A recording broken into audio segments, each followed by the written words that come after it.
আজি লক্ষী পূজাত আমি গোটেইকেইটা ফুৰিব যাব লাগে, চুৰ কৰিব যাব লাগে, কিন্তু গোটেইকেইটা ৰুমত সোমাই কেনে আড্ডা মাৰি আছে এতিয়া এইগিলা। ভাগা দি থাকিলে কি হ'ব, অলপমান ওলাই যাব বুলি ভাল লাগে। অলপ ওলাই যাওঁ কিয় অলপ। চুৰ কৰিব যাবি না? চুৰ কৰিব যাবি না? দাদু চুৰ কৰিব যাবি না? হা ৰাজীৱ চুৰ কৰিব যাবি না?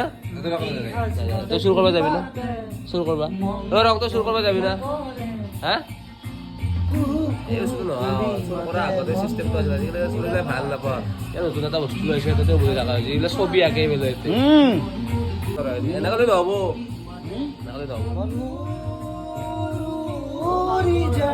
আৰু ধুনীয়াকে এতিয়া জুবিন দাৰ ছবি এটা আঁকি আছে ৰ, কিমান ভালকে আঁকি দিলো এইটো, কিমান ভাল হয় নাজানো।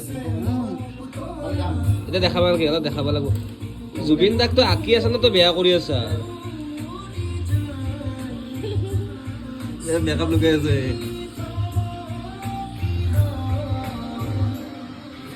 জুবিন দাক আঁকি আছে না?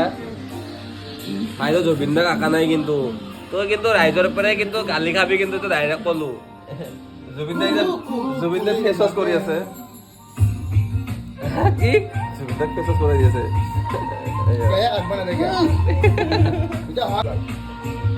টাকলা মহন্তত কি কবি? টাকলা মহন্ত এইটো টাকলা মহন্ত ই ঘূৰাইছে জুবিন দাৰ কাৰণে চুলি, আৰু আমিও ভালে পাওঁ জুবিন দাক, কিন্তু আমি এইগিলা কৰা নাই দেচোন দে। ভাই এইযোৰ কিবা বেলেগ বনাই দিলো, ভাবি আছিলো কিবা বেলেগ বনাব বুলি, কিন্তু কি বনাই দিলো, আচৰিত বনাই দিল।